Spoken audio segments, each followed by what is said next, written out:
Сьогодні у Варшаві стартувала щорічна нарада ОБСЄ з дотримання прав людини. Це найбільша конференція в Європі, присвячена порушенням прав людини. В ній беруть участь делегації з 57 країн. І сьогодні основною темою було порушення РФ прав людини в окупованому Криму та на Донбасі. Зокрема, американська делегація засудила російську агресію в Україні і пообіцяла посилити санкції. У Варшаві працює кореспондент телеканалу АТР Олег Борисов. Олеже, добрий вечір. Як би ти підсумував перший день конференції і які теми будуть обговорювати завтра? Твої прогнози? Привіт, Тарасе. Не лише прогнозами можу поділитися і фактажем, тому що вже порядок денний на завтрашній день відомий.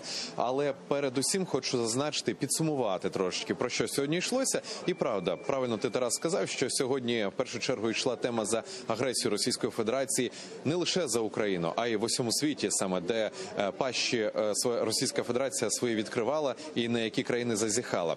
Ну, але, зокрема, сьогодні принциповою позицією і в першу чергу піднімалася тема агресії Російської Федерації в Україні, тобто мається на увазі анексія Крима і так само часткова окупація Донбасу, непідконтрольна Києву територія.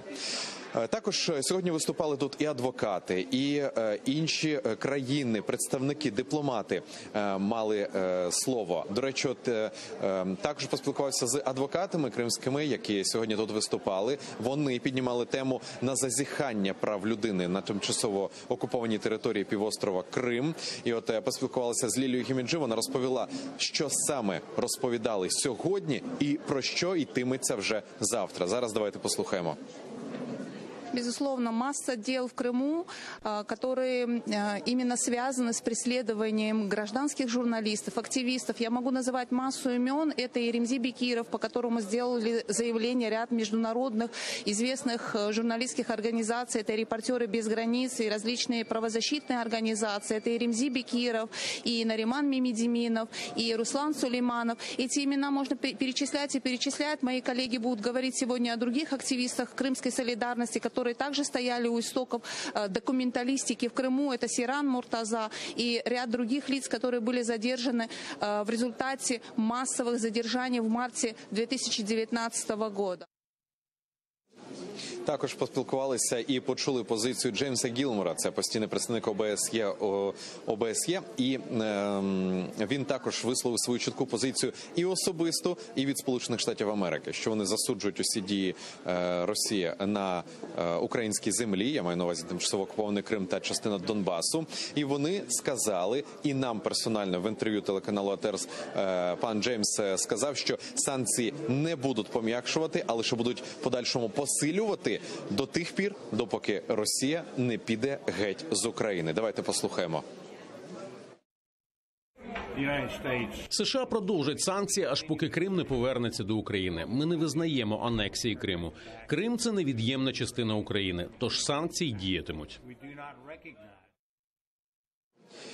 Ну і на цю мить потроху вже все завершується. Вже завтра о 10-й годині за польським часом, об 11-й за київським, продовжиться засідання. Воно взагалі буде тривати 2 тижні. І тут підніматимуться теми не лише, звісно, України, а й всього світу, агресії, порушення прав людини і так далі. Ну а завтра безпосередньо з української сторони, від української сторони слово матимуть кримські адвокати, активісти. І вони висловлюватимуть, і не лише висловлюватимуть, хочу на цьому заакцентувати увагу, а також і надаватимуть факти порушення прав людини на окупованих територіях України. На цю мить в мене поки все. Тарасе, тобі слово у Київ, Київську студію. Дякую, Олеже. Кореспондент телеканалу АТР Олег Борисов з Варшави, де завершується перший день найбільшої в Європі конференції з прав людини, організованої ОБСЄ.